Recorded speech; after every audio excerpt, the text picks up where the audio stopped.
ठीक है ना। तो आज हम सेशन चालू करेंगे। ठीक है। तो फलित ज्योतिष के बारे में आपको थोड़ा सा बता देता हूं मैं, फलित ज्योतिष क्या है। ठीक है। तो फलित ज्योतिष एक है ना, क्या बोलते हैं उसको, एक टीम है ना, इसमें एक पार्टनरशिप फर्म है। तो फलित ज्योतिष के साथ मैं और मधुबाला मैडम है ना, हम दोनों का ये एक पार्टनरशिप फर्म है, जिसके साथ हम इसमें कई सारे कोर्सेज निकालते हैं। ठीक है। और हम दोनों इस फर्म को चलाते हैं। ठीक है। आप सभी मधुबाला मैडम को जानते ही होंगे, है ना। ठीक है। और इसके अलावा फलित ज्योतिष रिसर्च बहुत सारे काम करता है, ज्योतिष के साथ साथ न्यूमरोलॉजी पढ़ाना, वास्तु पढ़ाना, ठीक है, टेरो कार्ड वगैरह, तो बहुत सारी चीजें फलित ज्योतिष आने वाले समय में कोर्स है ना अपने निकालता रहता है। तो सबसे पहले मैं मेरे बारे में बता देता हूँ। मेरा नाम राहुल माहेश्वरी है और मैं मनासा मध्य प्रदेश से रहता हूँ। ठीक है। तो कोई मध्य प्रदेश से हो तो मिल सकते हैं, है ना। तो कोई मेरा करीबी तो शायद ही होगा यहाँ पे। नीमच जिले से कोई है क्या? नीमच जिले से कोई है क्या ऐसे सर कोई? मैं अभी जाके आई। नीमच। अच्छा। नहीं सर, मैं गई थी। हाँ। ध्यान नहीं आ रहा सर, कहाँ गई थी। कोई नहीं। मैं भोपाल से हूँ भाई। आप भोपाल से हो ना, मैं नीमच जिले से हूँ। शायद मुझे नहीं लगता कि नीमच जिले से यहाँ पे कोई होगा, है ना। तो है ना, तो नीमच जिला कहाँ पे आता है? चित्तौड़ के पास है। इसका एक तरफ राजस्थान का आता है चित्तौड़ जिला, और एक तरफ आता है मंदसौर जिला, है ना। मंदसौर का नाम सुना होगा आपने, जी जी। है ना। एक तरफ चित्तौड़ आता है, तो चित्तौड़ और मंदसौर जिले के बीच में आता है नीमच जिला। ठीक है। तो एमपी और राजस्थान की बाउंड्री बाउंड्री पे आता है। ठीक है। हाँ। तो फलित ज्योतिष का आज हम पढ़ने वाले हैं पहला सेशन। और इस सेशन में सबसे पहले मैं आप सभी पुराने स्टूडेंट का, नए स्टूडेंट का बहुत बहुत धन्यवाद देना चाहूंगा कि आपके आशीर्वाद से, आपके प्रेम भाव से हर बार हमारा कोर्स बन पाता है ना। तो थैंक यू वेरी मच। इसके अलावा special thanks to Madhubala Chawla madam, है ना। वो बोलते हैं ना कि आप, जैसे कि आमतौर पे हम सुनते हैं ना कि भगवान कहाँ पे हैं। तो मेरी लाइफ में, है ना, मैंने अनुभव किया है कि एक तो मेरे जो गुरु हैं डॉक्टर मनीष तिवारी सर, है ना, जो जो हमेशा ऐसा फील करवाते हैं कि जैसे कि वो मेरे लिए भगवान की तरह है ना। जिससे हम प्यार करते हैं तो हमें भगवान तो लगता है ना वो व्यक्ति। तो हमेशा वो व्यक्ति गाइड करते हैं, हमेशा, है ना, मतलब सिखाते हैं। तो वो व्यक्ति हमेशा मुझे भगवान की तरह, उनसे फील बात करने में मुझे भगवान की तरह फील आता है। तो मैं डॉक्टर मनीष तिवारी सर को प्रणाम करता हूँ सबसे पहले, जो जो मेरे गुरु हैं और जिन्हों से मैंने ज्योतिष शास्त्र का विद्या लिया है ना। वो रायपुर में रहते हैं। अगर आप कोई रायपुर के आसपास से हो तो उनसे डेफिनेटली मिल सकते हो। ठीक है। दूसरा, मधुबाला चावला मैडम, है ना, जो मेरे गुरु रहे हैं, है ना, उन्होंने मुझे बहुत कुछ सिखाया, है ना, और बहुत कुछ प्रेरणा दिया। ठीक है। तो special thanks to Madhubala Chawla madam कि, है ना, मनीष सर और मधुबाला मैडम मेरे लिए ऐसे भगवान के रूप में आए हैं मेरे जीवन में। तो मैं बहुत धन्यवाद देना चाहता हूँ, और इस मामले में मैं हमेशा भगवान का शुक्रगुजार रहूंगा कि उन्होंने मुझे बहुत अच्छे अच्छे लोगों से मिलाया इस जर्नी में। ठीक है ना। तो इन मधु मैडम से भी, मनीष सर से भी मैं इस ज्योतिष की जर्नी में ही मिला हूँ। राइट। तो मधु मैडम से तो आपका मिलना होगा भी, सही है ना, वो ग्रुप के एडमिन भी हैं। आप जहाँ पे जुड़े हो तो वहाँ पे एज एडमिन भी है वो। ठीक है। तो क्लास चालू करते हैं आज, है ना। और क्लास के पहले आज हमारा सेशन रहेगा कर्म सिद्धांत में। किस पे रहेगा? कर्मास कर्म थ्योरी। सिद्धांत। तो ज्योतिष में अधिकतर लोग जो सोचते हैं कि यार ज्योतिष भाग्य बताता है, सोचते हैं ना हम, तो कि भाग्य बताता है या फिर भविष्य बताता है या कुंडली बताता है, ऐसा ऐसा ही सोच के आते हैं हम आमतौर पे। अधिकतर लोग, आप भी सोच के आएंगे तो ये सोच के आएंगे सर कुंडली भविष्य बता दो, आगे पीछे का बता दो, पास्ट बता दो, फ्यूचर बता दो, ये मन में सभी के होता है। सही है ना। लेकिन जी। आज आज हम कोशिश करेंगे जानने की कि कर्म सिद्धांत क्या है। इसमें आपका भाग्य, भविष्य, ये सारी चीज जानने की कोशिश करेंगे कि कैसे कैसे हमको इसको रिलेट करना है। ठीक है। तो ज्योतिष, सबसे पहली चीज तो यह है कि ज्योतिष कर्म है। क्या है? ज्योतिष कर्म है। लोग बोलते हैं ना कि ज्योतिष भाग्य बताता है, ऐसा नहीं है। ज्योतिष कर्म बताता है। हम कर्म के बारे में बहुत आज विस्तार से जानने जानने वाले हैं, और आपको पता चलेगा कि भाग्य कर्म का समानार्थी शब्द है। भाग्य कर्म का समानार्थी शब्द है, इसको भी एक्सप्लेन करेंगे आगे। ठीक है। हाँ। अच्छा, आप अभी अभी अपन एक सिंपल बात करते हैं कि, हाँ, ठीक है,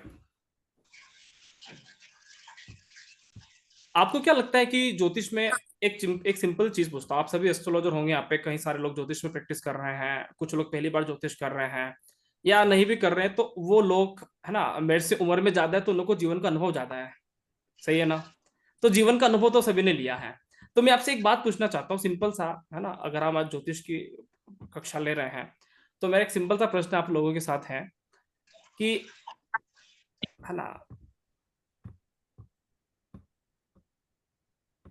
एक छोटा सा प्रश्न मेरा मेरा आपके सामने ये है कि आपको क्या लगता है कि जन्म कुंडली जो भी हमारा बना हुआ है वो कितना परसेंट फॉलो करता है, मतलब कितना परसेंट हमारे जीवन में वो ले आता है?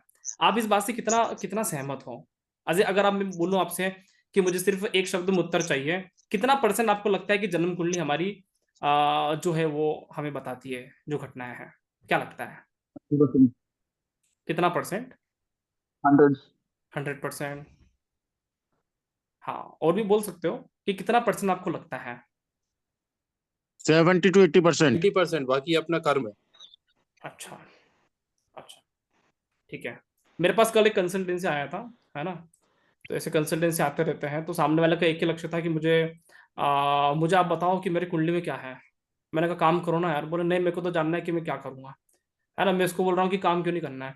बोले काम नहीं करना, मुझे तो ये जानना है कि मेरे भाग्य में क्या लिखा हुआ है ना। तो कुछ इस तरह की भी प्रश्न आ जाते हैं कि सामने वाला सिर्फ एक ही बात जानना चाहता है कि नहीं, मुझे काम कुछ नहीं करना, मुझे तो बताओ कि मेरे लाइफ में अच्छे दिन कब आएंगे, है ना। तो बहुत सारी चीजें होती है, कंसल्टेंसी लेते समय बहुत सारी चीजों पे हमें दिमाग लगाना पड़ता है। अच्छा, मैं आपको एक बात बताना चाहता हूँ, हमारी जन्म कुंडली, ये बात तो है कि 100% है, कोई 80% बोलेगा, कोई 70% बोलेंगे, कोई 60%, 50%, सब व्यक्ति अपने अनुभव से बात करेंगे, राइट। लेकिन आप एक बात जानना चाहते हो कि जो हम बोलते हैं ना, प्रकृति हमें वही देती है। क्या आपको इस बात पे विश्वास है? Yes. जी सर। जो हम बोलते हैं ना, प्रकृति हमें वही लौटाती है। अगर मान लो किसी व्यक्ति Yes. का विश्वास राम के प्रति 100% है, तो राम उसके लिए 100% है, सही है ना। किसी व्यक्ति का जी। अपने माता पिता के लिए विश्वास 100% है, उसके माता पिता उसके लिए 100% है ना। तो जो जो हम बोल रहे हैं वही चीजें हमें हमारे पास आती है। क्या आप इस बात से सहमत हो कि नहीं? Yes. जी एग्रीड।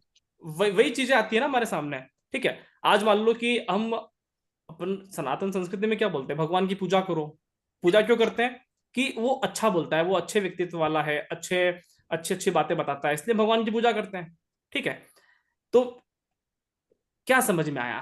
पहली चीज क्या समझ में आया कि अगर हम किसी भी तरह से पॉजिटिव चीजें बोलते हैं तो हमारे लिए पॉजिटिव होता है। अगर हम किसी भी व्यक्ति का नेगेटिव बात भी कर रहे हैं, मान लो हमने किसी का बुराई किया, किसी से लड़ाई किया या कुछ भी हमने उसके लिए क्रिटिसाइज, आलोचना, घृणा किया, तो वो चीजें प्रकृति हमें रिटर्न कहीं ना कहीं दे रही है, क्योंकि प्रकृति को कुछ समझ नहीं आता।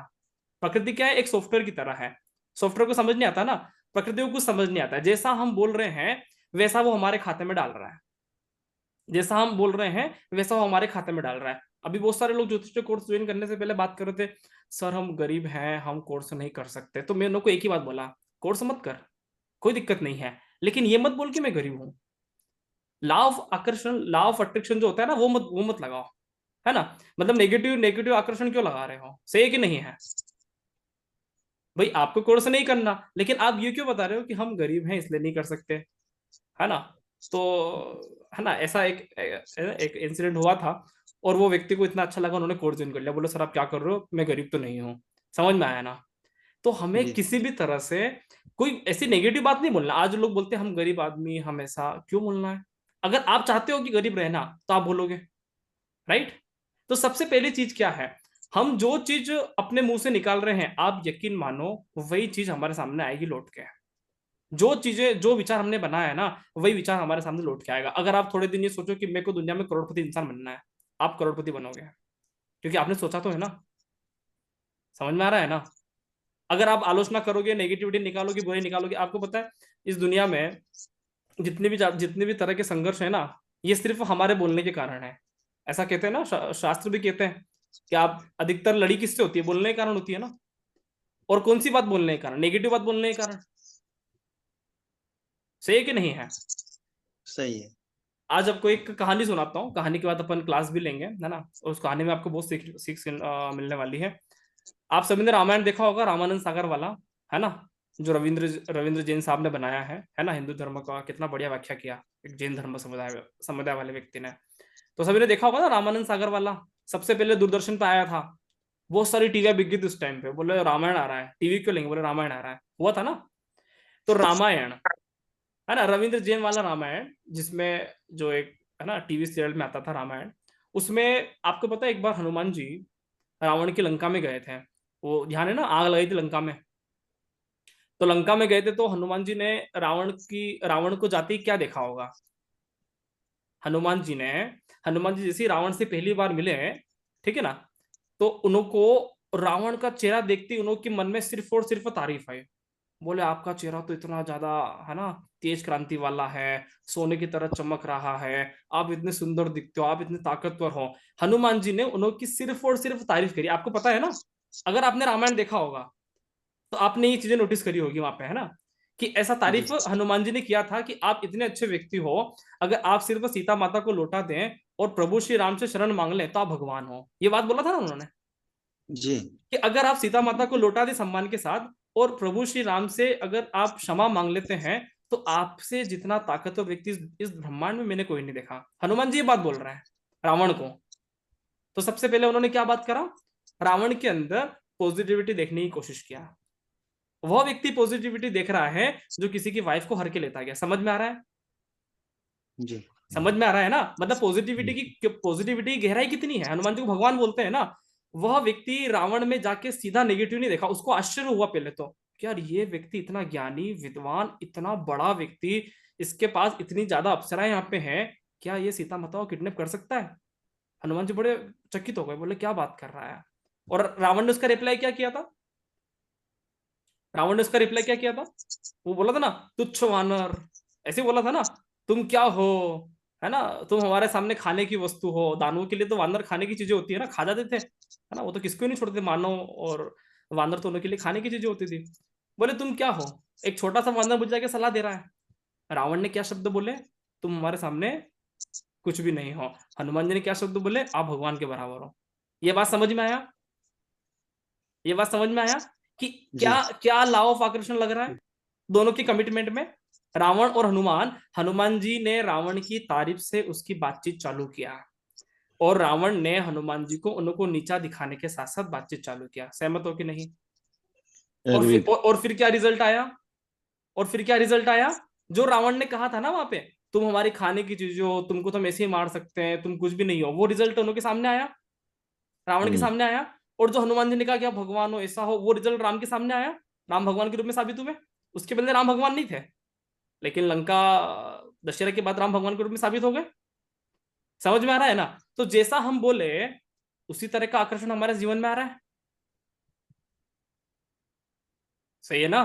तो सही है। रामायण क्या बताती है सबसे, आज हम रामायण ज्योतिष पे बात कर रहे हैं इसलिए आपको रामायण ज्योतिष की उदाहरण दे रहा हूं, है ना। तो रामायण क्या सिखाती है कि हमारे जीवन में कोई व्यक्ति कितना ही पापी या कितना ही क्लिष्ट या कितना ही घृणा करने वाला व्यक्ति भी क्यों ना हो, हम उससे बातचीत की शुरुआत एक पॉजिटिव अंदाज में कर सकते हैं।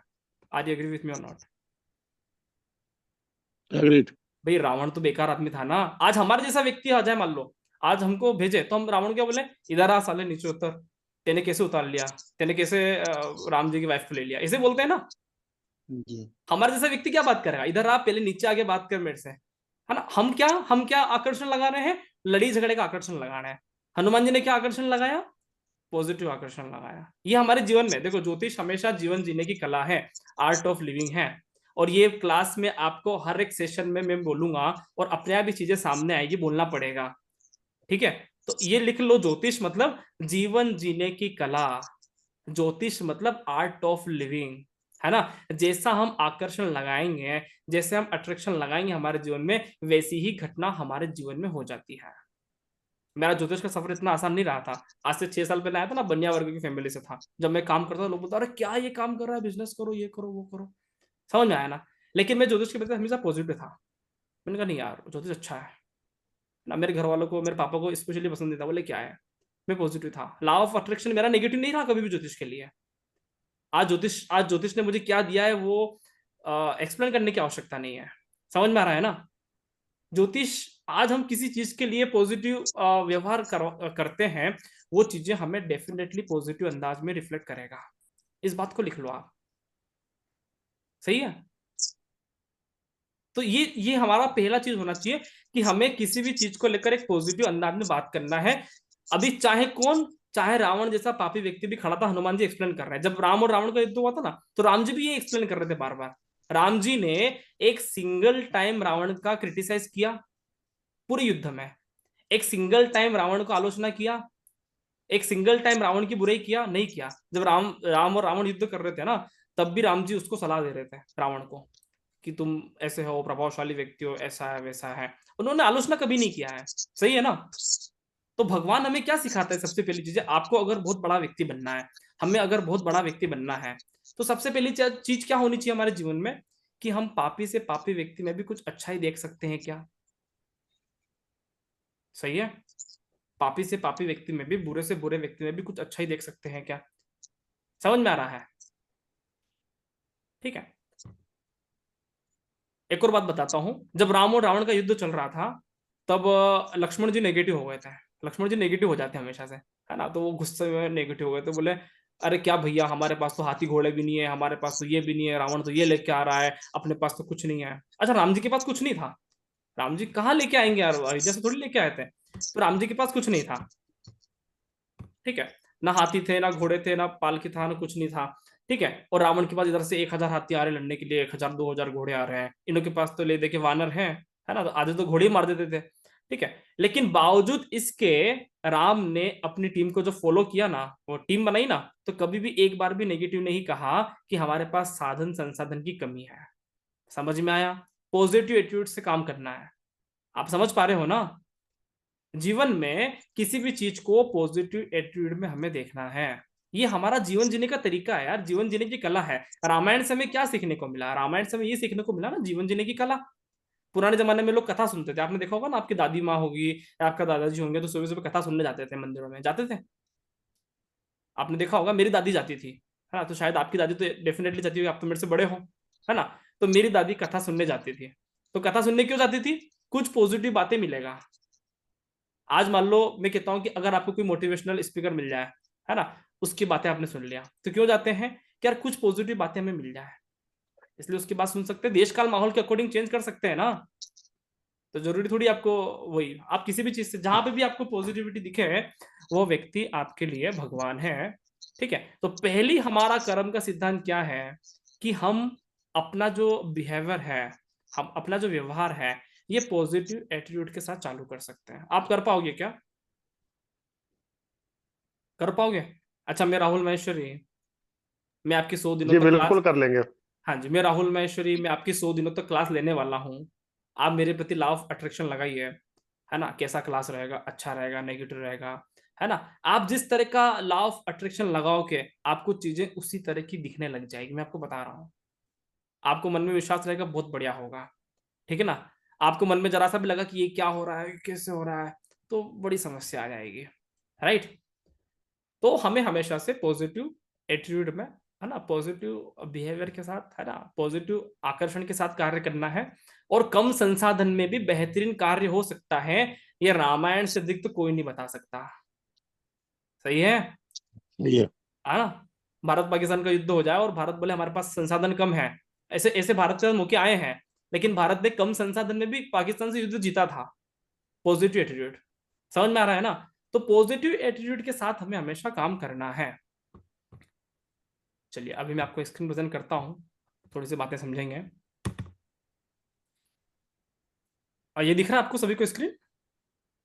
हम्म हाँ। तो सनातन संस्कृति का हमारा कल्चर है कि हम सबसे पहले गुरु की पूजा करते हैं, है ना। गुरु को सूर्य से भी बड़ा कहा जाता है। तो गुरु किससे कहा जाता है? कि गुरु सूर्य से भी बड़ा है। अगर आज सूर्य को भी शिक्षा देने वाला कोई है, तो वो है गुरु, है ना। तो गुरु ब्रह्मा, गुरु विष्णु, गुरुदेव महेश्वरा, ठीक है। हमारी संस्कृति बहुत अच्छी है, बहुत उन्नत रही है। तो मेरे गुरु प्रोफेसर मनीष तिवारी सर को प्रणाम करता हूँ, है ना। और द्वारकाधीश जो अखंड ब्रह्मांड के गुरु हैं, अगर आपको जीवन में कोई गुरु नहीं मिला होना, तो आप तुरंत इसी समय भगवान श्री द्वारकाधीश को आप गुरु बना लें। समझ में आ रहा है? जितना ज्ञान उन्होंने अर्जुन को दिया, उतना ज्ञान देने वाला मार्केट में ना कभी आया था, ना कभी आ सकेगा। सही है कि नहीं है? तो आप भगवान कृष्ण को, द्वारकाधीश को आप गुरु बनाकर, मन में गुरु बनाकर उनको प्रणाम कर सकते हो। ठीक है,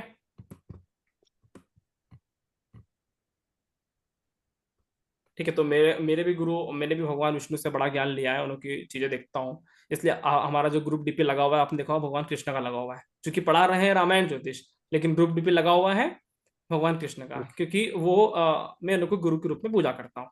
ठीक है ना। तो मेरा परिचय राहुल माहेश्वरी, ज्योतिष का विद्यार्थी हूँ। मेरा कार्य क्षेत्र बिजनेस है ना, मैं व्यापार करता हूँ। ठीक है, इंटरनेशनल बिजनेस है हमारा। निवास मेरा मनासा, मध्य प्रदेश। मैं मनासा रहता हूँ, कोई मनासा आना चाहे तो आ सकता है। ठीक है। अच्छा, आपको ये फोटो दिख रहा होगा यहाँ पे, आपको ये फोटो दिख रहा होगा ना? दिख रहा है। हाँ, ये फोटो किस चीज का है? जी। समुद्र मंथन। समुद्र मंथन का। समुद्र मंथन। ठीक ठीक, आज अपना भी समुद्र मंथन करेंगे। अभी मैंने आपको बता दिया एक चीज कि हमें पॉजिटिव चीजें अपने जीवन में निकालना है, लेकिन अब मेरी एक बात समझना, क्या पॉजिटिव चीजें अपने दिमाग में डालना आसान है? हम नहीं डाल सकते ना। ये घर जाके तो वही लड़ी हो रही है ना, तेरे मेरे से 2 दिन पहले उधार लिया था, अभी दे नहीं तो मारूंगा, है ना। पत्नी ने पति से लड़ी कर ली तो वही वही बात पे लड़ी चलेगी, जब भी बात आएगी तो बात वहीं से स्टार्ट होगी। आपने ऐसा किया ही क्यों था? है, तो हमारी चीजें तो खत्म नहीं हो रही ना। सही है कि नहीं है? हम बोल रहे हैं कि पॉजिटिव एटीट्यूड से बात करना है, लेकिन हमारी चीजें खत्म नहीं होती। और ये एक नेचुरल चीज है, ये एक रियलिटी है। आप सभी के साथ भी ऐसा होता होगा ना, मेरे साथ भी ऐसे होता जी है। सर। नहीं होता खत्म, हम किसी से लड़ी करके बैठे हुए हैं, हमने ज्ञान की प्राप्ति कर लिया 1 घंटा क्लास में, लेकिन बाद में जाके फिर उससे हो रहा है ऐसा क्यों किया था बता, क्योंकि वो चीजें एक नेचुरल होता है। सही है कि नहीं है? और समुद्र मंथन की कहानी आप देखना, समुद्र मंथन में पॉजिटिव चीजें बहुत सारी निकलती है, 14 रत्न निकलते हैं ना, लेकिन उसके पहले एक निकलता है जहर। सबसे पहले वही निकलता है। क्या निकलता है? विष। जय। विष को अपन बोलते हैं नेगेटिविटी। हमारे अंदर की नेगेटिविटी को बोला जाता है जहर। हर व्यक्ति के अंदर है, कोई व्यक्ति छुपा हुआ नहीं है ना। कोई कितना ही बड़ा देवता आदमी होगा ना, उसके अंदर भी नेगेटिविटी है। चाहे चंद्रदेव बोलते हैं ना, देवों में सबसे बड़े देव चंद्रमा है ना, ज्योतिष में बोलते चंद्रदेव सबसे बड़े हैं, उनके अंदर भी नेगेटिविटी है। कोई कितना ही बड़ा देवता भी क्यों ना हो, हर व्यक्ति के अंदर कोई ना कोई तो नेगेटिविटी है ही। तो मानव के अंदर तो स्वाभाविक सी चीज है। समझ में आया? तो समुद्र मंथन की जो कहानी है ना, ये हमारे खुद के जीवन की कहानी है, ये हमारे खुद के जीवन की स्टोरी है। समुद्र मंथन जैसे देवता और दानवों ने किया था, तो सबसे पहले चीज कौन सी आई थी? विष। विष। विष। और सबसे आखिरी में चीज कौन सी आई थी? अमृत। अमृत। अमृत को अपन बोलते हैं पॉजिटिविटी, और विष को बोलते हैं अपन नेगेटिविटी। और अमृत के पहले ही बहुत सारी पॉजिटिव पॉजिटिव चीजें आई थी। चंद्रमा आया था, हाथी घोड़े आए थे, लक्ष्मी माता आई थी, अप्सरा आई थी, है ना। बहुत सारी चीजें अच्छी अच्छी आई थी जो लोगों ने देवता और दानव में आपस में बांट लिया। लेकिन अपन सीधा 2 चीज को रिलेट करेंगे कि समुद्र मंथन हुआ। समुद्र मंथन मतलब हमारा खुद का मंथन। समुद्र मंथन क्या? पृथ्वी पे कितना % पानी है? 75% से अधिक। पृथ्वी पे रहते हैं तो 75% तो समुद्र का जल है ना, वो भी समुद्री जल है ना, वो नदी जी तालाब सर। का जल नहीं है। तो 75% तो समुद्री जल है कम से कम। तो ये समुद्र मंथन की कहानी हमारी खुद की कहानी है। इस बात को रिलेट करना, अभी आप इसको रिलेट करके देखना। हम जब भी किसी भी चीज को देखते हैं तो सबसे पहले हमें उस चीज में एक नेगेटिविटी हमारे दिमाग में आती है।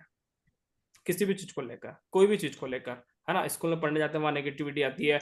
हम दुकान पे बिजनेस कर रहे हैं तो वहां नेगेटिविटी आती है, ग्राहक क्यों नहीं आ रहे हैं, है ना। नौकरी करने जा रहे हैं तो बॉस से नेगेटिविटी आ रही है, आज बॉस को सुना ना दें, है ना। घर पे जा रहे हैं तो वहां पे कुछ हो रहा है, होता है कि नहीं होता है? तो नेगेटिविटी हमारे जीवन में आती है। ठीक है।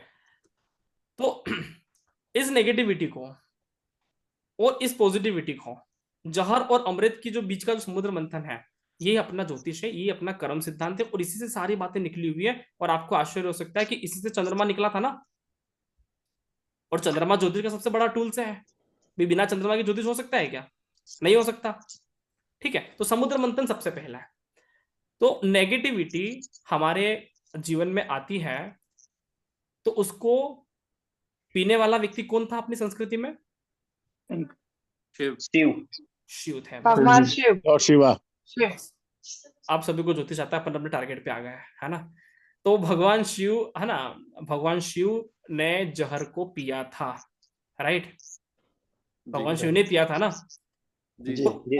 और उसके बाद से फिर सभी देवता और दानव खुश हो गए। अच्छा, क्यों भगवान शिव को लोग गुरु मानते हैं, देव और दानव दोनों? क्योंकि उन्होंने वो जहर पी लिया ना, सब लोग खुश हो गए। अगर वो नहीं पीता ना, ये सब मर जाते हैं, देवता और दानव सब खत्म हो जाते हैं। ठीक है ना, तो उन्होंने बोला कि चलो मैं पी लेता हूँ, है ना, तो वो बहुत बड़े व्यक्ति बन गए। ठीक है, तो सबसे पहली चीज कि नेगेटिविटी को हमें, ये जो नेगेटिविटी है जिसको हम शिव बोलते हैं, इसको भी मैं एक्सप्लेन करूंगा क्योंकि ये ज्योतिष का पार्ट आ गया है यहाँ से। ठीक है, तो नेगेटिविटी जो है, जहर जो पीने वाला व्यक्ति है वो है शिव। ठीक है, और उसके बाद जो खेल चला वो चला विष्णु का, याद है ना, समुद्र मंथन में जहर को पीने के बाद जो खेल चला था ना, मोहिनी स्वरूप में समुद्र को अमृत को बांटने का काम किया, किसने किया? विष्णु ने। विष्णु ने काम किया। ठीक है, बस यहां से अपना ज्योतिष चालू हो गया। जहर और अमृत। ठीक है, अब मानव जीवन में भी, हमारे जीवन में भी कुछ कर्मास ऐसे होते हैं जो एकदम से इतने, बोलते ना, इतने खतरनाक कर्मास हो गए कि हम उसको निकाल नहीं पाते। होता है ना, मान लो आपने पड़ोसी को कुछ कह दिया या किसी से कोई विवाद हो गया, तो आपको वो बार बार रिपीट आता है ना, मेरे को ऐसा नहीं करना चाहिए था, मैं गलत था या वो गलत था, कुछ भी होता है ना बार बार। ऐसा होता है कि नहीं होता है? मान लो आपने किसी के साथ गलत किया या आपके साथ किसी ने गलत कर दिया, तो वो चीजें बार बार रिपीटेशन होता है कि नहीं होता है? होता है। नेगेटिविटी बार बार रिपीटेशन होता है कि नहीं होता है? मान लो आपने गलती से किसी को, किसी के साथ कोई गलत काम कर दिया, एक्स वाई जेड, हो जाता है, मानव जीवन है ना, कुछ हो गया, लेकिन अब आपको बार बार पश्चाताप होता है, मेरे को नहीं करना चाहिए था, ये मेरे से गलत हो गया, होता है ना, जी तो ऐसा जी होता है सर। ना। तो इस चीज को कहाँ खत्म करना है? इस चीज को आप खत्म कर दो। कहां पे खत्म कर दो? जहर की तरह बाहर निकाल के फेंक दो। जो भी नेगेटिविटी आपके साथ है उसको हमें सबसे पहले बाहर फेंकना है। मैं आपको एक बात बता देना चाहता हूं, अगर हम अपनी नेगेटिविटी को बाहर नहीं निकाल के फेंक सकते तो हमारे जीवन में अमृत की संभावना नहीं है। एग्री करते हो कि नहीं करते हो? जी। सही सही कह रहा हूं कि नहीं सही कह रहा हूं? अगर हमने हमारे जीवन में किसी भी तरह से नहीं, चाहे आप गलत हो चाहे सामने वाला गलत है, लेकिन आपने इन सभी चीजों को भूलकर भूतकाल में डाल दो, उसको एक ठंडे बस्ते में रख के खत्म कर दो। ठीक है, अगर आपने नहीं किया, ये काम नहीं किया, तो आपके प्रेजेंट काल में आ रहा है, वर्तमान काल में आ रहा है, तो आपको कभी अमृत की प्राप्ति नहीं हो सकती। तो सबसे पहला काम क्या है कि उस जहर को निकाल के बाहर फेंकना है। क्या आप सभी कर सकते हो ये काम? जी। आज मैं आपसे बोला कि अपन को पॉजिटिव रहना है, तो पॉजिटिव रहने के पहले अपन को क्या करना पड़ेगा? जो दिमाग की जो नेगेटिव नेगेटिव बातें हैं उसको बाहर निकालना है। सही कह रहा हूँ कि नहीं सही कह रहा हूँ? जी आज आज अपना मोबाइल को मान लो अपने जीवन से रिलेट नहीं कर सकते, तो मोबाइल से रिलेट कर लो। आज मोबाइल बहुत भर जाता है ना, व्हाट्सअप इतना भर जाता है, हमारा काम करते हैं तब हम व्हाट्सअप को अनइंस्टॉल कर देते हैं, फिर वापस इंस्टॉल कर लेते हैं। सही चलता है? सही चलता है ना, मोबाइल में खराबी नहीं है, व्हाट्सअप में खराबी हो रहा है ना। तो आज मान लो किसी किसी चीज में हमको कोई नेगेटिविटी दिख रहा है, तो हम उसको खत्म कर सकते हैं, नहीं खत्म कर सकते हैं उस बात को? कर सकते हैं। उस बात को खत्म करना है, उसके बाद आप लॉ ऑफ, है ना, पॉजिटिव अट्रैक्शन लगा सकते हो। बिना खत्म किए आप एक भी चीज पॉजिटिव नहीं नहीं लगा सकते। मैं आपको बता रहा हूं, ये समुद्र मंथन की कहानी से इसलिए रिलेट कर रहा हूं क्योंकि ये चीजें आपको, है ना, ऑथेंटिक लगेगा। आप बोलेगा हाँ सर, शास्त्रों की बात हो रही है, ज्योतिष पढ़ रहे हैं। जहर के बिना, अगर जहर खत्म नहीं होता तो आपको एक भी चीज समुद्र मंथन में से निकलती हुई नहीं निकलती। सही है ना? तो जी इसको सबसे पहले खत्म करना है, नेगेटिविटी को सबसे पहले खत्म करना है। उसके बाद आपके पास कुछ भी पॉजिटिव बातें बताई जाएगी ना, वो आपका दिमाग कैच करेगा। तो आज मान लो अपन ने कुछ यहाँ से क्लास से अच्छी पॉजिटिव बातें ग्रहण किया, तो उसके लिए क्या करना पड़ेगा? सबसे पहले ज्योतिष से जुड़ी हुई जो भी नेगेटिविटी आपके दिमाग में है उसको क्या करो? बाहर फेंक दो, निकाल के जहर की तरह। समझ में आया? जो भी चीजें नेगेटिविटी है उसको बाहर निकाल के फेंकना है। ये काम सभी को करना है, उसके बाद अपन ज्योतिष के अमृत तक जाएंगे। ठीक है, तो समुद्र मंथन की कहानी, और यहीं से शुरुआत होती है अपनी ज्योतिष। ठीक है, और देवता और दानव लोग, है ना, आपस में कर रहे हैं, है ना। दानव लोग तो बड़े खतरनाक होते हैं, लोग को वो नाक का मुंह पकड़ा दिया, बोले चल तू नाक का मुंह पकड़ ले। देवता लोग तो वैसे भी सीधे होते हैं ना, तो इन लोग को पूंछ पकड़ा दिया। पूंछ तो काटते नहीं ना, मुंह तो काटता है। तो जो खतरनाक खतरनाक लोग होते हैं उनको पूंछ मुंह पकड़ा दिया, बोले काटेगा तो नोक काटेगा, है ना। तो बड़े होशियार लोग होते हैं, देवता दिमाग से खेलता है। ठीक है, और दानव लोग बड़े हार्ड वर्क कर लेता है। तो समुद्र मंथन की कहानी, इसमें जो सबसे पहले शुरुआत हुई थी वो हुई थी जहर से, विष से। ठीक है, अब ये सेकेंड पिक्चर दिख रहा है आपको? जी ठीक है, इस सेकेंड पिक्चर में भगवान विष्णु क्षीर सागर में सोए हुए हैं। ये अपनी कल्चर बताता है ना, क्षीर सागर, और माता लक्ष्मी उन लोग के चरण दबा रही है और उन लोग की नाभि से ब्रह्मा जी निकले हुए हैं, ऐसे ही बताते हैं ना कल्चर में। जी ठीक है, ये ब्रह्मा विष्णु और महेश ये अपने कर्म सिद्धांत हैं। ठीक है, ये ब्रह्मा विष्णु महेश ये अपने कर्म सिद्धांत है। अब अपन कर्म सिद्धांत की बात करेंगे सीधा सीधा त्रिदेव थ्योरी के माध्यम से। तीन तरह के कर्म होते हैं, है ना, there are three types of karmas, sanchit karma, प्रारब्ध कर्म और क्रियमाण कर्म। ये तीन तरह के कर्मास हमारी संस्कृति में त्रिदेव के नाम से जाना जाता है। किसके नाम से जाना जाता है? त्रिदेव के नाम से। इसको एक्सप्लेन करेंगे कैसे होता है। ठीक है, तो संचित कर्म को बोला जाता है ब्रह्मा। अभी मैं संचित कर्म को भी एक्सप्लेन करूंगा, लेकिन आप संचित कर्म को बहुत अच्छे से समझना चाहते हो, है ना, मैथोलॉजी से समझ लो। तो संचित कर्म को कहा जाता है ब्रह्मा, प्रारब्ध कर्म को कहा जाता है शिव, और क्रियमाण कर्म को कहा जाता है विष्णु। ठीक है, अभी अभी अभी हमने क्या देखा था? हमने देखा था ना कि अगर हम नेगेटिविटी निकाल देते हैं या पास्ट में जो भी हमारा जो गलत काम हुआ उसको खत्म कर देते हैं, उसके बाद ही हम अमृत की तरफ जा सकते, कहा था ना। तो शिव को क्या बोला जाता है? शिव को बोला जाता है भूतकाल। क्या बोला जाता है? भूतकाल। शिव हमारी लाइफ में भूतकाल है। ठीक है ना, भूतकाल में जो भी हुआ वह सब शिवमय है ना। वही एकमात्र व्यक्ति है सनातन संस्कृति में जो भूतों के संग रहता है। गलत तो नहीं कह रहा ना? शिव किसके साथ रहता है? भूतों के संग रहता है ना। शिव जी की शादी हुई थी, बारात में भूत आए थे, लोग ससुराल वाले डर के बोले कौन सा आदमी शादी कर लिया था ना। ठीक है, तो सबसे पहले भूतकाल। अगर हम ये बोलते हैं कि हमारे जीवन का भूतकाल जो है, या हमारे जीवन की जो भी भूतकाल में जो नेगेटिविटी हुई है या पास्ट में जो भी अच्छे या गलत कर्म जो भी हुए हैं, वो हम उसको एक शब्द से इंडिकेट कर सकते हैं, उसका नाम है शिव। शिव। ये बात समझ में आया सभी को? जी नेगेटिविटी मतलब शिव।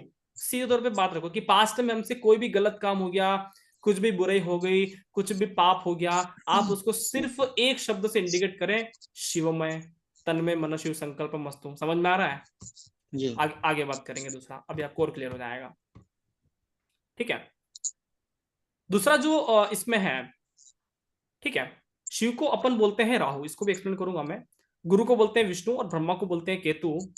ठीक है, और शुक्र जो वहां पे है जो लक्ष्मी, उसको बोलते हैं शुक्र। ठीक है, शिव भूतकाल के बाद जो हमें वर्तमान काल में जो जीना सिखा रहा है उस व्यक्ति का नाम क्या है? विष्णु। अगर आपसे कुछ पूछा जाए कि वर्तमान, लोग बोलते ना कि हमें तो वर्तमान कर्म में जीना है, हम भूतकाल को नहीं मानते, या हम पूर्व जन्म को नहीं मानते, या हम पास्ट को नहीं मानते, हम तो अपने आज के जीवन पे फोकस करते हैं। तो ये जो आज के जीवन पे फोकस करते हैं इसको क्या बोलते हैं? क्रियमाण कर्म। और क्रियमाण कर्मों को क्या बोला जाता है? विष्णु। विष्णु को आप दूसरी तरह से ये बोल सकते हो कि विष्णु का अर्थ होता है वर्तमान काल। समझ में आया? आप देखना, भगवान शिव, भगवान ब्रह्मा और भगवान विष्णु हैं, लेकिन किसके दशा अवतार होते हैं समय समय पर? विष्णु के। समय समय पर विष्णु के दशा अवतार होते हैं ना। तो विष्णु का अर्थ होता है वर्तमान कर्म। विष्णु मतलब वर्तमान कर्म, शिव मतलब पास्ट भूत। कर्मास, है ना, भूतकाल, है ना। विष्णु मतलब वर्तमान काल। ठीक है, और ब्रह्मा मतलब, ब्रह्मा को बोला जाता है, ठीक है ना, ब्रह्मा को बोला जाता है भविष्य काल। शिव को बोलते हैं अपन पास्ट लाइफ। अगर आपको या हमें हमारे जीवन की पुरानी जीवन देखना है, पुरानी लाइफ देखना है, बोलते ना पूर्व जन्म में क्या था, हम पास्ट लाइफ में क्या थे, पुराना जीवन देखना है, तो वो दिखाएगा आपको शिव। कौन दिखाएगा? शिव। शिव के पास सारी बातें हैं। ठीक है ना। विष्णु हमें दिखाएगा वर्तमान जीवन, और ब्रह्मा हमें दिखाएगा भविष्य काल। भविष्य। तो ये तीन देवता हमारे लिए त्रिकाल है। क्या है? त्रिकाल। त्रिकाल है। ये बात समझ में आया सभी को? तीन देवता त्रिकाल। आपने इंग्लिश में टेंस पढ़े होंगे। टेंस होते थे, तीन तरह के टेंस होते ना, पास्ट, प्रेजेंट, फ्यूचर। और तीन के फिर 12 होते थे, है ना। Present continuous, present perfect continuous होता था ना। तो 12 तरह के हो जाते थे काल। और आपको यहाँ 12 तरह की राशियां देखने को मिलेगा। समझ में आया? ज्योतिष क्या है? ज्योतिष हमारे लिए काल है, समय का एक एक्सप्लेन है। तो भूतकाल का अर्थ होता है शिव, वर्तमान काल का अर्थ होता है विष्णु, और भविष्य काल का अर्थ होता है ब्रह्मा। समझ में आया यहां तक सभी को? ठीक है, अब आप एक चीज देखना, कि जितनी भी नेगेटिविटी जब भी होती है ना, आप शिव का अगर आप देखो कि शिव को जब जब हम भोग लगाते हैं तो क्या चीजों के भोग लगाते हैं जो हम नहीं खाते आमतौर पे? भांग खाते हो? नहीं सर। धतूरा खाते हो? नहीं। किसको भोग लगाते हो? को भांग और धतूरा एक सिर्फ एक सिंबल है। इसका मतलब क्या हुआ, हम अपने जीवन के भांग और धतूरा शिव को डाल दें। समझ में आया? वो सिर्फ एक सिंबल है, सनातन संस्कृति सिर्फ एक सिंबल देती है आपको। भांग और धतूरा चलाने से शिव खुश नहीं हो रहा है। शिव किससे खुश हो रहा है कि हम अपने जीवन के भांग और धतूरा, जो भी हमारे जीवन में भांग और धतूरा है ना, दिमाग में नेगेटिव चीजें, यार बोलते हैं ना नशा, नशा बोलते हैं ना, किसी भी चीज का आपकी बुरी आदतों का नशा है वो हम शिव को समर्पित करेंगे। समझ में आया? शिव शिव हमेशा से शिव हमेशा से डिस्ट्रॉयर है। शिव को क्या बोलते हैं? संहारक। क्या बोलते हैं शिव को? शिव को संहारक बोलते हैं ना? जी सर। ये देखो यहाँ पे, ये दिख रहा है आपको, चार्ट दिख रहा है? जी। शिव को क्या बोलते हैं? शिव को बोला जाता है संहारक, डिस्ट्रॉयर, लिखा हुआ है ना यहाँ पे। ये देखो, शिव मतलब संहार करने वाला। और आपने एक चीज देखा होगा कि हम बोलते हैं कि देवों के देव कौन है? महादेव है। ये बोलते हैं ना कि सबसे बड़ा देव सनातन संस्कृति में कोई है तो क्या बोलते हैं? महादेव है। सही है कि नहीं है? सही। भाई आज आपसे मैं पूछ लूं कि सबसे बड़ा मार्केट में सबसे बड़ा भगवान कौन है, अपनी सनातन संस्कृति में सबसे बड़ा भगवान कौन है, तो एक शब्द में नाम बताओ कौन है? शिव। महादेव। महादेव। राम जी ने किसकी पूजा करी थी? शिव महादेव। के। रावण ने किसकी पूजा करी थी? शिव के। है ना? राम हमारे सनातन संस्कृति में सबसे बड़े भगवान है, सबसे बड़े देवता है, और वो भी किसकी पूजा कर रहे हैं? शिव का। इसका मतलब क्या हुआ कि शिव से बड़ा देव कुछ भी नहीं है। और ये कल्चर बोलता भी है कि देवों के देव कौन है? महादेव महादेव। है। और महादेव क्या है? महादेव का काम क्या है? महादेव का काम कभी भी पालन करना आपने सुना? नहीं। नहीं। महादेव का क्या काम है? मैं संहार Destroy कर। करूंगा, डिस्ट्रॉय, संहारक। महादेव सबसे पहले आते हैं और महादेव क्या करते हैं? संहारक। और उसके बाद नंबर आता है भगवान विष्णु का, जो पालन करता है। राइट?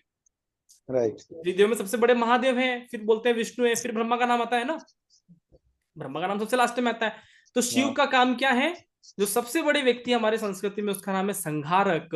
और संहारक नाम से स्पष्ट है कि कुछ डिस्ट्रॉय करने के लिए आया है, कुछ डिस्ट्रॉय करने के लिए आया है। ठीक है? तो आज और विष्णु का काम क्या है? कि कुछ पॉजिटिविटी बातें भरने के लिए आया। दशावतार करते हैं ना, तो भगवान शिव दशावतार के रोल में नहीं आते। भगवान विष्णु आते हैं और सिखाते हैं कि मैं राम रूप में आया, देखो मेरे अंदर पॉजिटिविटी थी। मैं कृष्ण रूप में आया, देखो मेरे अंदर पॉजिटिविटी था। तो हम कुछ ग्रहण कर रहे हैं ना भगवान विष्णु से, जीवन जीने का तरीका सीख रहे हैं। राइट? सही है कि नहीं है? तो भगवान विष्णु, भगवान शिव से भगवान शिव कर रहे हैं संहारक। मतलब मानव जीवन में सबसे पहली चीज, अगर किसी चीज की जरूरत है तो वो है हमें अपने जीवन में संहार की आवश्यकता है। संहार मतलब क्या? कि हम बाय डिफॉल्ट 50 तरह की नेगेटिविटी से घिरे हुए हैं। मैं सही कह रहा हूं कि नहीं सही कह रहा हूं? बाय डिफॉल्ट आपको नेगेटिव करने के लिए आसपास में आपके लोग खड़े हैं। यहां तक कि आपके माता पिता, भाई बहन, पति पत्नी, छोटा भाई, ससुराल वाले, ये वाले, हर व्यक्ति खड़ा है कोई ना कोई आपको नेगेटिविटी से भरने के लिए। सही कह रहा हूं कि नहीं सही कह रहा हूं? आप जिस ओरा में रह रहे हो, जिस समाज में रह रहे हो, वहां पे कोई ना कोई व्यक्ति आपको छोटी मोटी बात करके रोज नेगेटिव करता है। अरे ये काम तो अच्छा नहीं, अरे ये तो बुरा, अरे क्या कर रहा है, ये कौन होता है कि नहीं होता है? तो सबसे पहला हमारा काम क्या है? कि हम सबसे पहले इन सारी नेगेटिविटी से दूर होना है। पहला काम है हमारा।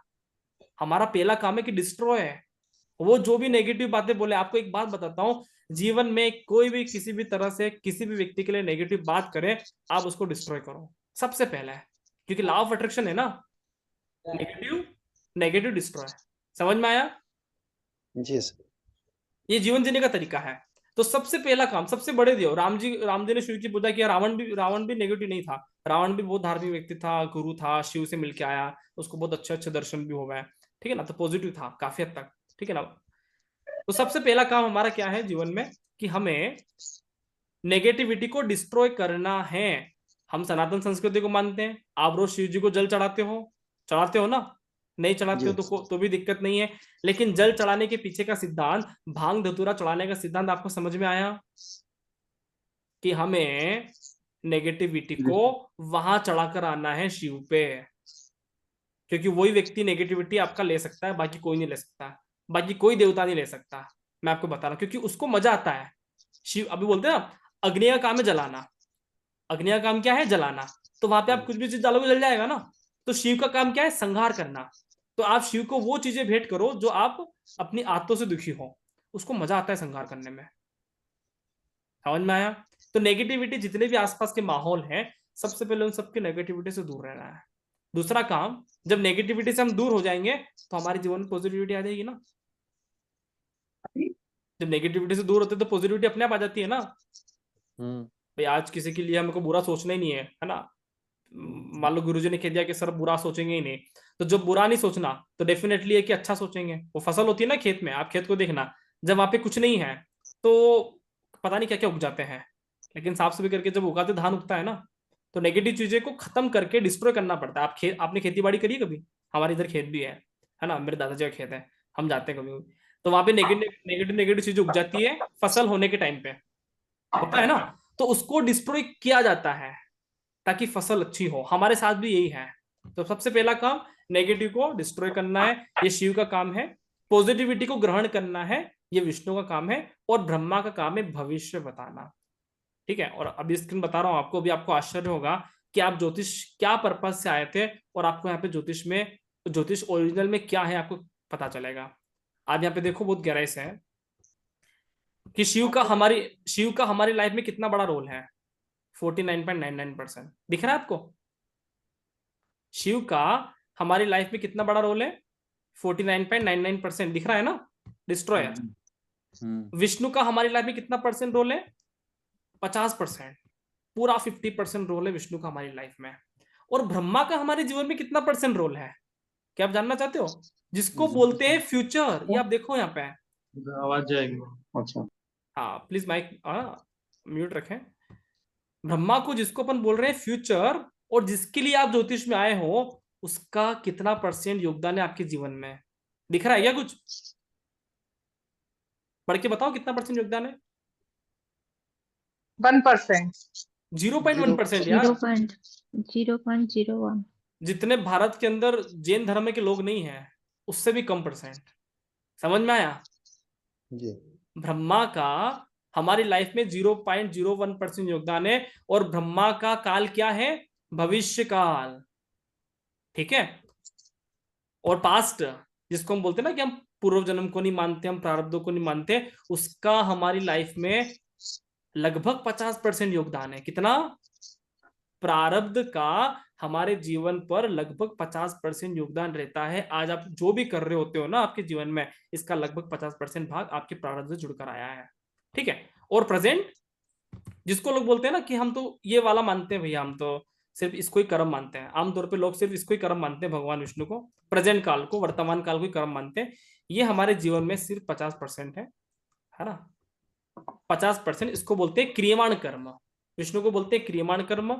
ठीक है, ये दिख रहा है ना, ये दिख रहा है ना, विष्णु को क्रियमाण है ना, शिव को बोलते हैं प्रारब्ध, और ब्रह्मा को बोलते हैं संचित। आपको ये तीनों तरह के कर्म समझ में आए? जी प्रारब्ध कर्म क्या होता है इसको एक्सप्लेन कर देता हूं। ऐसे कर्म जो हमारे भोगने बाकी रह गए हों और जब तक डिस्ट्रॉय नहीं होंगे, आप समझना मेरी बात को, ऐसे कर्म, माइक सभी म्यूट रखना है ना आपको, मेरे सुनना। ऐसे कर्म जो हमारी लाइफ में भोगने बाकी रह गए हों और जब तक उस कर्म का डिस्ट्रॉय नहीं हो जाता, तब तक आप मुक्त नहीं हो सकते। ये बात समझ में आया? आज आपके जीवन का कोई लक्ष्य है, आज आपके जीवन का कोई लक्ष्य है, और आप जब तक अपने प्रारब्ध कर्म का भुगतान नहीं कर दोगे ना, भुगतान मतलब डिस्ट्रॉय, जब तक वो खत्म नहीं हो जाते ना प्रारब्ध कर्म, तब तक मोक्ष नहीं हो सकता। समझ में आया ये बात? जी आपको क्या लगता है कि हमारा जन्म किसी घर में ऐसी हो गया, किसी परिवार में ऐसी हो गया, हम किसी परंपरा के साथ ऐसे जुड़ गए? ऐसा नहीं है। हमारा कुछ तो प्रारब्ध का हिस्सा रहा होगा ना कि हमको किस घर में आना है। अमेरिका में पैदा हो जाते हैं, इंग्लैंड में पैदा हो जाते हैं, आई होना ही था तो कहीं पर भी। सही है कि नहीं है? तो सही। 50 लगभग 50% है ना, जिसको अपन बोला ना 49.99%, इसको बोलते हैं शिव, इसको बोलते हैं प्रारब्ध कर्मास। और प्रारब्ध कर्म का हमारे जीवन में क्या काम है? डिस्ट्रॉय करने का। डिस्ट्रॉय मतलब क्या? उसको आपको खत्म करना है, भुगतान करना है। आज हमारे जीवन में जो भी व्यक्ति जुड़ता है ना, किस लिए जुड़ा है? रीपेमेंट। वो हमारा कुछ लेन देन उससे बाकी रह गया, समझ में आया ना? जब तक उसका भुगतान नहीं हो जाएगा, आज मान लो आपका शादी हुआ, आपका किसी से दोस्ती हुआ, ठीक है ना, आपका कोई संतान हो आपके घर में, तो ये कहां से आता है? आपके प्रारब्ध कर्मा से। जब तक सामने वाले व्यक्ति का आपके साथ लेन देन नहीं होगा ना, मैं आपसे एक बात स्पष्ट बोलना चाहता हूं, वो व्यक्ति हमारे जीवन में नहीं आ सकता। वो व्यक्ति हमारे जीवन में सिर्फ उस कर्म को काटने के लिए आया है। समझ में आया? आज किसी को अच्छा संतान मिल जाता है, किसी को अच्छा संतान नहीं मिलता, इसके पीछे का रीजन क्या? बोलते ना संतान का भाव पंचम भाव, पंचम भाव को बोलते हैं प्रारब्ध का भाव। भाई वो भाग्य से ही आया है, आपके पूर्व जन्म के कुछ कर्म लेन देन बाकी रह गए होंगे ना, उसी के कारण आया है। समझ में आया है बात? जी समझ में आ रहा है ना? तो हमारे जीवन में प्रारब्ध कर्मास शिव के रूप में है ना, या आप ऐसा बोल दो कि उसको हमें भुगतान करना ही होगा, उसका रिपेमेंट जरूरी है। आप बोल दो कि हमारे प्रारब्ध कर्मा सर खत्म कर दो, ऐसा हो सकता है? ऐसा नहीं हो सकता। वो सिर्फ और सिर्फ रिपेमेंट मांगने आया है। और शिव का काम है संहार करना। संहार करते क्या? कि आप जितने समय को लेकर आए हो, हम संहार ही तो कर रहे हैं अपने जीवन का। भाई हमारी उम्र मान लो 100 साल है, तो हमने 100 साल तक अपना जीवन का संहार ही किया ना, खत्म ही किया है ना। कुल मिला के इसको सरल शब्दों में लो, जीवन खत्म ही कर रहे हैं ना, खत्म ही होता है ना जीवन। भाई जन्म, जिसका जन्म होगा उसकी मृत्यु होती है, तो आखिर संहार तो हुआ ना। तो उस संहार के टाइम में जो भी आया, ये हमारे जीवन में जो भी घटनाएं घटी, 50% हमारे प्रारब्ध कर्म का योगदान है। क्लियर है बात? और वो हमारे जीवन में घटना घट के रहेगी। आप बोल दो कि सर ये घटना, इसको कैंसिल करना है, हटाना है, वो नहीं हटाया जा सकता, क्योंकि वो बाय डिफॉल्ट है। बाय डिफॉल्ट है। क्यों बाय डिफॉल्ट है? क्योंकि भूतकाल को आप खत्म कर सकते हो क्या? प्रारब्ध को बोला भूतकाल, प्रारब्ध को बोला भूतकाल। हमारी क्लास चालू हुई थी 8 बजे, और मैं बोल दूं कि जो मैंने 8 से 8:50 के बीच में कहा, वो मैं नहीं बोलना चाहता, उसको खत्म कर दो, क्या ऐसा हो सकता है? भूतकाल को आप खत्म कर सकते हो क्या? नहीं भूतकाल को खत्म ही नहीं किया जा सकता। तो इसलिए सबसे बड़ा देव कौन हो गया? महादेव, है ना। अपन बोलते ना महादेव अजर अमर है, अजन्मा है। महादेव का जन्म हुआ कभी? सबके तो जन्म होते हैं, लेकिन महादेव का हुआ? नहीं हुआ। अपना भूतकाल कैसे खत्म हो सकता है यार? आज जो चीजें निकल गया, वो चीजें कैसे खत्म हो सकता है? आज जो काल बीत गया, वो काल कैसे खत्म हो सकता है? वो नहीं हो सकता ना, वो फिक्स है। और प्रारब्ध कर्म जो हमारे जीवन में आता है, 3 तरह के कर्मास, प्रारब्ध कर्मास और क्रियमाण कर्मा की बात करेंगे मुख्य रूप से, क्योंकि ये 99.99% है। तो प्रारब्ध कर्मास जो हमारी हमारी लाइफ में जन्म कुंडली में जो भाग्य बन के आया, वो तो होना तय है, 50% तक होना तय है, ठीक है ना। और उसके बाद जो 50% काम करता है ना, वो होता है क्रियमाण कर्म। और क्रियमाण कर्म कैसे काम करता है बताया था ना, कि नेगेटिविटी को हटाकर हमको पॉजिटिव चीजों पर ध्यान लगाना है। ज्योतिष जीवन जीने की कला है। सभी को समझ में आया बात? Yes sir. सभी को आ रहा है ना समझ में? Yes sir. कि ज्योतिष जीवन जीने की कला है। हमें नेगेटिविटी को निकालकर, आज जो 50% जो हमारे हाथों में, बोलते ना वर्तमान कर्म हमारे हाथों में, मतलब क्रियमाण कर्म हमारे हाथों में, ऐसा बोलना चाहिए ज्योतिष की भाषा में। क्रियमाण कर्म जो हम कर रहे हैं वो हमारे हाथों में। और कितना परसेंट? 50%। और वो कब अच्छा हो सकता है? जब हम शिव को फॉलो करेंगे। शिव को फॉलो कैसे करेंगे?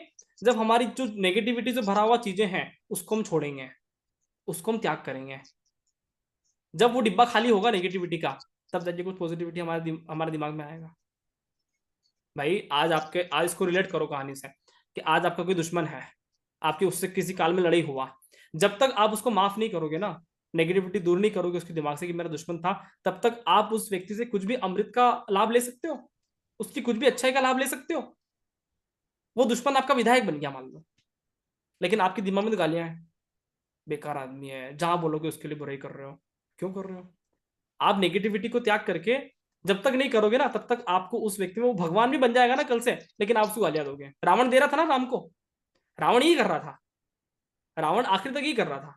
वो कितने बड़ा व्यक्ति था, राम को लास्ट तक उसने क्रिटिसाइज ही किया, आलोचना किया, राम तुच्छ वानर, ये वो फलाना ढिमकाना। जब तक उसको पता चला कि मैं अब खत्म हो रहा हूँ, मैं उसके सामने कुछ भी नहीं हूँ, तब उसने ग्रहण किया कि हाँ भाई समझ में आया। समझ रहे हो? जी तो नेगेटिविटी खाली करना पड़ेगा। अगर रावण नेगेटिविटी खाली कर देता, राम को समझ लेता पहले से ही, तो सोचो कि राम भगवान होता कि रावण भगवान होता। थोड़ा सा विचार करना।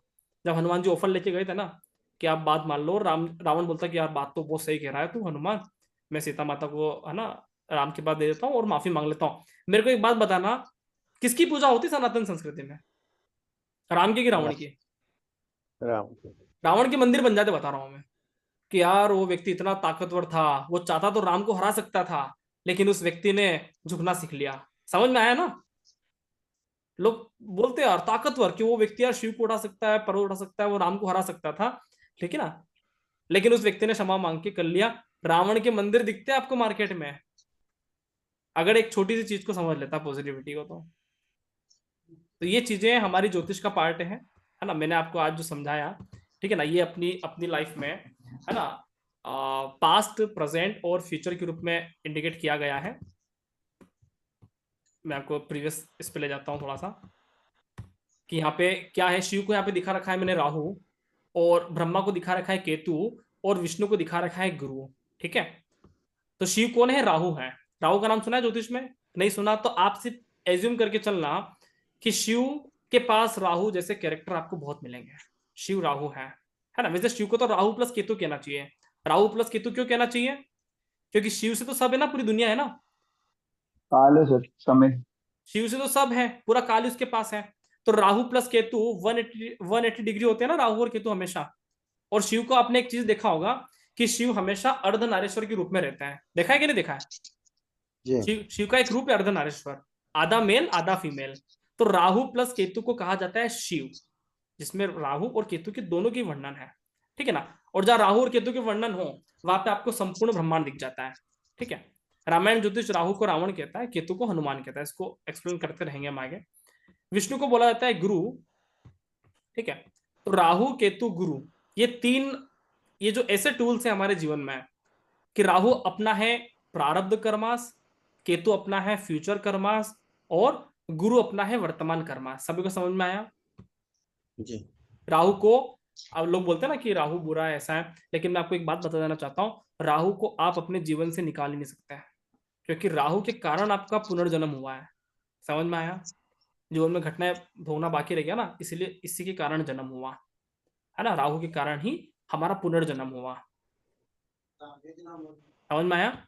और केतु हमारे लिए सिर्फ फ्यूचर है। आप एक और चीज को बहुत गहराई से अनुभव करना, सनातन संस्कृति को, है ना, अपन ने ब्रह्मा विष्णु महेश से आकलन किया है। सबसे प्राचीन मंदिर कौन से हैं? सबसे प्राचीन भगवान शिव के शिवलिंग हों, सबसे प्राचीन मान सकते हैं भाई। राम मंदिर शिवलिंग, राम मंदिर शिवलिंग से पहले तो नहीं था? था क्या? भगवान विष्णु का कोई भी मंदिर शिवलिंग से पहले तो नहीं था? नहीं था ना? भगवान कृष्ण का कोई मंदिर शिवलिंग से पहले तो नहीं हो सकता। तो सबसे सबसे पुराना क्या है? शिव है, प्राचीन, जिसको अजन्मा बोलते हैं। ठीक है? और सबसे कम मंदिर आपको किसी के मिलेंगे तो वो मिलेंगे ब्रह्मा के। है कोई मंदिर ब्रह्मा का आपके दिमाग में? भारत के अंदर एकमात्र है, बाकी लोगों ने बनाया वो गलत है। एकमात्र मंदिर है ब्रह्मा का भारत में, राजस्थान में पुष्कर, अजमेर जिले में। ब्रह्मा का एक ही मंदिर है ना। और यही बात अपन बता रहे हैं कि भविष्य की चिंता आपको 0.01%, है ना, प्रारब्ध आपका 49.99%। ठीक है? हाँ, एक दो और हो सकते हैं लेकिन कम है ना। तमिलनाडु में किसी ने कहा हो सकते हैं लेकिन कम है। इतने मंदिर तो नहीं जितने शिव के हैं, जितने राम के हैं, जितने कृष्ण के हैं। सही है ना? इतने मंदिर ब्रह्मा के नहीं मिलेंगे आपको। आज नया शहर भी बनता है ना, तो लोग ब्रह्मदेव का मंदिर नहीं बनाते हैं। बनाते हैं? शिव जी का बना देंगे, हनुमान जी का बना देंगे, है ना, राम का बना देंगे। लेकिन ब्रह्मा का मंदिर तो मैंने तो नहीं सुना कि किसी नए शहर में ब्रह्मा का मंदिर बनाया गया, है ना। एक शहर में 100 मंदिर हो सकते हैं, लेकिन 100 में जरूरी नहीं एक भी मंदिर ब्रह्मा का मिलेगा। ठीक है? तो भूतकाल हमारे जीवन में 49.99% इफेक्ट डालता है। वर्तमान काल हमारे जीवन में 50% तक एप्लीकेबल है, और जो भविष्य काल है वो 0.01% है। और हम ज्योतिष सीखना है, पता है क्यों? भविष्य जानने के लिए। और ज्योतिष एक्चुअल में क्या निकला?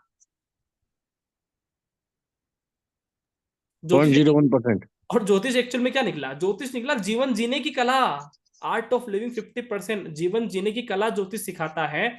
आज जो हमने क्लास में सीखा, आप उन चीजों को अपने जीवन में एप्लीकेबल कर लेते हो तो आपका जीवन अलग हो सकता है। सही कह रहा हूं कि नहीं सही कह रहा हूं? जी आज जो हमने क्लास में सीखा, आज हम उसको अप्लाई करेंगे तो आपकी जन्म कुंडली एक अलग तरह से निखर सकती है। सही कह रहा हूं कि नहीं सही कह रहा हूं? तो जी किसके हाथ में? तो हमें समुद्र मंथन समझना है, हमें प्रारब्ध कर्म समझना है। आज हम हमारी किससे लड़ी हो गई है ना, हमने किसी के साथ गलत कर दिया, तो इसको निकालना पड़ेगा। इसको बहुत जरूरी है। लोग फंस जाते हैं ना कि मैंने गलत कर दिया, अब मेरे मेरे लिए कोई क्षमा नहीं है, अब मेरे लिए कोई माफी नहीं है। लेकिन इस चीज को निकालना पड़ेगा, तभी तो जाके अमृत निकलेगा भाई। भाई तभी तो जाके रत्न निकलेंगे ना यार। अगर हम नेगेटिविटी से निकल ही नहीं पा रहे हैं तो कहाँ से निकालोगे अमृत यार? मेरे को ये समझ नहीं आ रहा। हाथी, घोड़े, लक्ष्मी, अप्सरा, ये सारे कब निकलेंगे? जब ये नेगेटिविटी निकलेगी। तो अगर आपने गलती से कुछ गलत भी कर दिया या जानबूझ के भी कोई गलती हो गई, तो उसका सबसे पहले उसको डालोगे ठंडे बस्ते में। समझ में आया ना? जी सबसे पहले वो दिमाग से वो टूल से निकालिए कि आप, मैं कहता हूं कि दुनिया का पाप आपने कर लिया, दुनिया का पाप हमने कर लिया, लेकिन उस पाप को निकालकर आपको खत्म करना है, डिस्ट्रॉय। शिव का काम है डिस्ट्रॉय। समझ में आया ना? शिव का काम है डिस्ट्रॉय करना। उसको डिस्ट्रॉय करके अब आप बेहतर कार्य कर सकते हो, अब आप नए जीवन का शुरुआत कर सकते हो। भाई लाइफ तो अभी भी बहुत कुछ है, शायद आप यहां से भी नया जीवन का शुरुआत करोगे तो बहुत कुछ बेहतरीन हो सकता है। और ज्योतिष बोलती है कि, ज्योतिष में बोलते हैं ना, ग्रहों का राजा सूर्य है, और सूर्य भी हमें यही बात सिखाता है कि रोजाना उदय होता है और रोजाना डिस्ट्रॉय हो जाता है। खत्म। रोजाना उदय हुआ और रोजाना डिस्ट्रॉय। भाई आपके रोज के रोज कर्म डिस्ट्रॉय हो जाना चाहिए ना, फिर वापिस से नया जीवन लेके आओ ना। प्रातः हो गई, वापिस सुबह हो गया, क्यों वापिस से वही कर्म में उलझ गए जो नेगेटिविटी से भरे हुए हैं? समझ में आया चीजें? यही बात आपको गीता में भगवान कृष्ण ज्ञान दे रहे हैं कि तू कर्म कर, फल की चिंता मत कर, है ना। जो कुछ भी कर रहा है वास्तव में तू कर ही नहीं रहा है, मैं तू तो निमित्त मात्र है। ये बात बोल रहे हैं ना भगवान कृष्ण, और सबको रिलैक्स होने की प्रेरणा दे रहे हैं। मानव मात्र को रिलैक्स होने की प्रेरणा दे रहे हैं भगवान श्री कृष्ण गीता में कि भाई अर्जुन तेने कुछ भी किया ना, अर्जुन तेने कुछ भी किया ना, तेने नहीं किया, तू तो निमित्त मात्र है। ये जो कुछ भी हो रहा है ये मेरे ही द्वारा हो रहा है। कहा ना वो व्यक्ति, रिलैक्स करवाया ना। क्योंकि अगर अर्जुन को ग्लानि हो जाए, अर्जुन को अपने आप से घृणा हो जाए, तो वो तो कुछ कर ही नहीं सकता। सही कह रहा हूं कि नहीं सही कह रहा हूं? आज मान लो जी हमारा जीवन है, हमको अपने आप से कुछ घृणा होने लग जाए, हमको अपने आप से ग्लानि होने लग जाए, तो हम तो कोई कुछ काम पॉजिटिव कर ही नहीं सकते फिर तो भगवान ये थोड़ी है। भगवान तो वो है जो रावण में भी पॉजिटिव बातें देख रहा था आखिरी तक कि यार अच्छे व्यक्ति हो, हमें बहुत पसंद आया। समझ में आया? तो आज की जी क्लास को आप इस तरह से रिलेट करो, कल हम इसको और भी बेहतर तरीके से समझने वाले हैं। आज हमारा कर्मास थ्योरी था, और कर्मास थ्योरी चूंकि हम रामायण ज्योतिष का बात कर रहे हैं, रामायण ज्योतिष की क्वालिटी आपको बता देता हूं। रामायण ज्योतिष में आपको हमेशा से सनातन संस्कृति का कल्चर मिलेगा ज्योतिष के माध्यम से। ये बिना सनातन संस्कृति के नहीं पढ़ाया जा सकता। समझ में आ रहा है ना?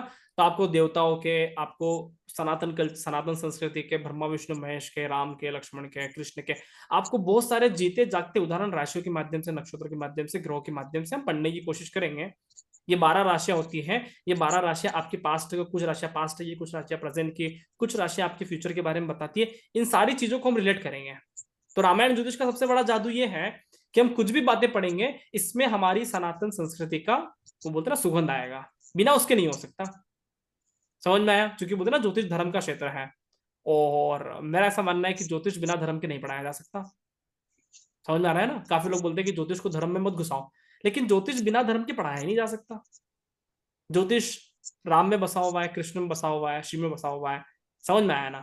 ये 3 तरह के काल, पास्ट, प्रेजेंट, फ्यूचर की बात कर रहा है। तो ज्योतिष जीवन जीने की कला है। सभी को बात समझ में आया? ठीक है। पॉजिटिव पॉजिटिव माहौल बनाना है। समझ में आया ना? और पॉजिटिव माहौल कैसे बनेगा कि दिमाग की जो भी बुराइयां हैं, गंदगी है, अभी क्लास में पता है क्या होता है, मेरे हर क्लास में होता है, अरे सर ये क्या, ओहो व्हाट्सएप पे क्लास कैसे लोगे सर, समझ नहीं आ रहा है, माय गॉड ये तो खतरनाक नेगेटिव, ये टेंशन, है ना, बाल खड़े हो गए, टेंशन आ गई। क्यों इतना नेगेटिव होना है? सबसे पहले चीज, है ना, कल से, है ना, हमारी कुछ क्लासेस व्हाट्सएप पे भी होगी, लेकिन इतनी बेहतरीन तरीके से होगी क्योंकि मेरा जूम पे मेहनत कम है, व्हाट्सएप पे मेहनत ज्यादा है, ये आप खुद एज्यूम कर लो एक दो क्लास में, तो बेहतरीन तरीके से होगा। तो सबसे पहले चीज क्या, कि आपको किसी भी चीज को लेकर कभी भी नेगेटिव बातें दिमाग में नहीं बनाना है। मैं आपके लिए कभी भी नेगेटिव नहीं कर सकता। समझ में आया? समझ में आया? आपके लिए जो पॉजिटिव होगा हम वो काम करेंगे, राइट? और बेहतरीन बेहतरीन काम होगा। अपनी क्लास का सबसे बड़ा पता है, सबसे बड़ी विशेषता क्या है? हम एक ही क्लास को लिखित में, ऑडियो में और वीडियो में, आप मार्केट में से मुझे कोई क्लास बता देना जो 3 तरह के नोट्स प्रोवाइड करवाता हो, लिखित, ऑडियो और वीडियो, को ऐसा है? ऐसा है? लेकिन एक ही सेशन आपको 3 तरह की वैरायटी मिलेंगे, इसके अलावा तो कुछ नहीं होता ना। लिखित में, ऑडियो में और वीडियो में 3 ही तरह से आपको जैसे आपको मान लो, देखो कि कोई कोई सूचना आती है अखबार में, तो आपने वो अखबार में पढ़ लिया, वही सूचना आपने रेडियो में पढ़ लिया, सुन लिया, और वही सूचना आपने है ना टीवी में देख लिया। मजा आता है ना, क्योंकि अखबार में पढ़ने की विशेषता अलग है। आज विराट ने बनाया 50वां शतक, कल तो देख लिया था ना मैच में भाई, कल तो देख लिया था मैच में, लेकिन आज अखबार में पढ़ने का एक अलग ही माहौल है। सही कह रहा हूँ कि नहीं सही कह रहा हूँ? लिखे हुए का अपना एक अलग ही फ्रिक्वेंसी है, किसी से सुनते हैं ना उसका एक अलग ही फ्रिक्वेंसी है, और देखा उसका अलग ही फ्रिक्वेंसी। तो हम एक ही क्लास को 3 तरह से पढ़ने की कोशिश करते हैं, है ना। और हमारे पास 3 तरह की आपके पास सामग्री अवेलेबल रहेगी, है ना, कंटेंट अवेलेबल रहेगा, लिखित में, ऑडियो में, वीडियो में। तो आपके लिए बहुत बेहतरीन होने वाला है आने वाला जर्नी। कुछ क्लासेस हमारी व्हाट्सएप पे होगी, कुछ क्लासेस हमारे जूम पे होगी, लेकिन किसी भी तरह का नेगेटिव माहौल बनाना नहीं है दिमाग में। बेहतरीन हो सकता है, क्या पता इतना बेहतरीन हो कि आपने अभी तक कभी ना देखा हो। हमारे पुराने स्टूडेंट्स के उदाहरण है, उनको मजा आता है ना। तो पुराने स्टूडेंट को बड़े खुश होते हैं। एक बार मैंने 100% क्लास जूम पे ले लिया, लोग दुखी हो गए, बोले सर नहीं, थोड़ा सा व्हाट्सएप पे पढ़ाओ, है ना। तो व्हाट्सएप में कुछ लिखा हुआ मटेरियल जो मिलता है ना, उसकी एक अलग ही फ्रीक्वेंसी है, ठीक है। तो हम मिलते हैं। हमारा अच्छा एक और चीज, हमारी क्लासेस मंगलवार, गुरुवार, शनिवार को होता है, ठीक है। और संडे स्पेशल आप लोगों के लिए एक विशेष सत्र होता है, विशेष सेशन होता है, जिसमें आपके जो भी प्रश्न आते हैं ना, आप संडे को पूछ सकते हो। ऐसे तो आप मुझे ग्रुप में, चर्चा वाला ग्रुप सभी ने ज्वाइन कर लिया ना, तो चर्चा वाला ग्रुप सभी ज्वाइन कर लेना। ऐसे तो चर्चा वाले ग्रुप में भी आप प्रश्न पूछ सकते हो, लेकिन संडे को स्पेशल हम है ना जूम पे आते हैं, फेस टू फेस बात करते हैं, तो आप वहां पे भी प्रश्न रख सकते हो। ये स्पेशल हमारा सेशन होता है आप लोगों के लिए, ठीक है ना, ताकि किसी भी तरह का आपको कोई डिस्टर्बेंस ना हो। आपको जहां भी प्रॉब्लम आएगी, हम संडे को एक विशेष सत्र के माध्यम से मिलेंगे। संडे को आपको टाइम क्या? हाँ कल तो संडे है क्या सर? बताता हूँ सारी बातें, ठीक है। हमारी क्लासेस होती है 8 से 9 के बीच में, है ना। व्हाट्सएप सेशन पे रहेगा तो वो भी 8 से 9 के बीच में, जूम रहेगा वो भी 8 से 9 के बीच में। संडे को चेंज किया जा सकता है, संडे को कभी 6 बजे लिया जा सकता है ना, कभी सुबह लिया जा सकता है, तो वो मैं आपको अपडेट दे दूंगा। मोस्टली हमारी क्लासेस फिक्स टाइम पे होती है, 8 से 9 सवा 9 के बीच में हमारा हो जाता है। तो 1 सवा घंटे का हमारा सेशन आपका हर अल्टरनेट डेज रहेगा, मंगल, गुरु, शनि प्लस संडे। संडे को अपन बदलाव कर सकते हैं, है ना, वो एक अलग चीज है। बाकी मंगल, गुरु, शनि का हमारा सेशन फिक्स है। सभी को समझ में आया? अभी ये रिकॉर्डिंग आपको मिल जाएगा, ठीक है, मैं आपको दे दूंगा, है ना। इसके अलावा ये रिकॉर्डिंग आपको कब मिलेगा? 1 घंटे बाद मिलेगा, मैं रिकॉर्डिंग करके भेजूंगा तब मिलेगा। अभी मैं चर्चा वाले ग्रुप को ओपन करूंगा, व्हाट्सएप वाले ग्रुप में, वहां पे मैं मेरा परिचय दूंगा, ठीक है। मेरा जो मेन ग्रुप रहेगा वहां पे दूंगा, आप सभी वहां पे अपना परिचय दे सकते हो, अपना नाम लिख सकते हो, शहर का नाम लिख सकते हो, और क्या काम करते हो वो लिख सकते हो, ठीक है। हमारा अगला सेशन रहेगा शनिवार को। आज क्या वार है? गुरुवार है, कल छुट्टी। जी। कल छुट्टी, अब छुट्टी है तो क्या करोगे? आज जो क्लास में पढ़ाया, और जो आज आपने जो एक वो निकाला ना कि आज की क्लास से क्या सीखा, वो हम एक शॉर्ट डायरी बनाएंगे कि हमने आज की क्लास से सीखा। और ये पहला क्लास आपके लिए बहुत महत्वपूर्ण है, क्योंकि ये आपको एक नया प्लेटफॉर्म देगा कि हमें नेगेटिविटी, पॉजिटिव जो भी सीखा आपने, आप आराम से रिकॉर्डिंग सुनना, स्क्रीनशॉट ले लेना, है ना, जो पीपीटी है। और आज की क्लास के आप मुझे लिखित में फीडबैक दोगे कि क्या सीखा आपने। एक डायरी खरीद लेना, एक पेन खरीद लेना, 100 दिनों में आपके पास खुद की अपनी किताब हो जाएगी। समझ में आया? तो आप अपने लिए काम कर रहे हो, मेरे लिए नहीं कर रहे हो। समझ में आया ना? हम भगवान को भांग धतूरा चढ़ा रहे हैं ना, तो अपने लिए चढ़ा रहे हैं, उनके लिए नहीं चढ़ा रहे हैं, हमारी नेगेटिविटी दूर करने के लिए, ठीक है। तो आज आप नोट्स बनाओगे तो अपने लिए बना रहे हो, लेकिन मुझे चेक करवाना, पर्सनल में आप मुझे डालना। दूसरी बात, भाषा का कोई समस्या नहीं है, अगर आप मराठी में लिख सकते हो तो मराठी में लिखना, अगर आपको लगता है कि सर मैं इंग्लिश में कंफर्टेबल हूँ, इंग्लिश में लिखना, आपको लगता है कि मैं बंगाली में कंफर्टेबल हूँ, बंगाली में, हिंदी में लिखो। भाषा किसी भी तरह का इश्यू नहीं है। आप जिस भाषा को फॉलो करते हो और जिस भाषा पे आपकी पकड़ है उस भाषा में नोट्स बनाना है। समझ में आया? जी तो भाषा किसी भी तरह से आपको रोक टोक नहीं है, हमें अपनी भाषा में नोट्स बनाना है। ठीक है, तो आप सभी नोट्स बना के मुझे सबमिट करवाएंगे। हमारा अगला सेशन शनिवार को है ना होगा, ठीक 8 बजे। उसकी सूचना आपको ग्रुप में मिल ही जाएगा वैसे। तो आज के लिए इतना ही। कैसा लगा आप सभी को क्लास? अच्छा लगा बढ़िया सर। है ना? मिलते हैं है ना, मिलेंगे। आप सभी के मुस्कुराते हुए चेहरे है ना, वो स्पष्ट संकेत है कि क्लास अच्छा रहा है ना। तो अच्छी बात है ना। आने वाले टाइम पे हमारा सेशन कब चालू हुआ है? 30 नवंबर से 20 मार्च लिखा हुआ है ग्रुप डीपी पे, दिखा ना आपको। 30 नवंबर से 20 मार्च तक मैं आपके साथ हूँ। 100+ डेज कहा था ना। 20 मार्च तक 100 ज्यादा दिन हो जाएंगे है ना, मैंने वो अनुमान ही डाल दिया, 1-2 दिन आगे पीछे हो सकता है। तो 20 मार्च तक हम साथ हैं, 2024 आ जाएगा है ना। उसके बाद मैं आपके साथ खड़ा हूँ 6 महीने फ्री प्रैक्टिस प्लेटफॉर्म में। तो लगभग हम 1 साल तक साथ हैं है ना। और 1 साल तक साथ रहना है तो इसलिए खुश रहना है, पॉजिटिव एटीट्यूड के साथ रहना है। क्योंकि आज किसी से शादी करते अपन तो लाइफ टाइम साथ रहते हैं ना, तो जीवन साथी से प्रेम व्यवहार से बात करना बहुत जरूरी है। तो अभी आपको जैसे गुरु तो वैसे जीवन भर के लिए होता है, लेकिन फिर भी 1 साल के लिए रहना है, हमें 2 दिन में तो जाना नहीं है ना। तो 1 साल के लिए हमें एक दूसरे से हमारा व्यवहार बहुत पॉजिटिव होना चाहिए, ताकि जैसे ही सतीश शर्मा सर का फोन आया, राहुल सर क्या कर रहे हो, हाँ शर्मा सर नमस्कार, मैं बहुत बढ़िया हूँ, ऐसी आवाज आना चाहिए। ठीक है, तो हमारा व्यवहार एक दूसरे के लिए इतना पॉजिटिव होना चाहिए कि आपके मन में कुछ भी प्रश्न है, मैं तत्पर रहूं कि यार मुझे सामने वाले व्यक्ति से बात करना है। क्योंकि जहां पे हम खुश होते हैं ना, वहां पे हम आधा घंटा ही बात कर लेते हैं। सही है। तो हमें आलोचना से, नेगेटिविटी से, बुराइयों से बचना है ना। आप पॉजिटिव व्यवहार करोगे, मैं आपको गारंटी से बोलता हूं हमें पॉजिटिव ही उत्तर मिलेगा। समझ में आया? अपने आप को समझना है ज्योतिष है। आशा है सभी को अच्छा लगा होगा। सभी फीडबैक रेडी करके मुझे पर्सनल में सबमिट करवाएंगे। चर्चा वाला ग्रुप में ओपन करूंगा, 5 मिनट के अंदर आप सभी अपने अपने परिचय डाल सकते हो। ठीक है, आज के लिए इतना ही। बहुत बहुत धन्यवाद, नमस्कार, मिलते हैं अगले सेशन में। Thank you Rahul ji very much. नमस्कार। नमस्कार सर।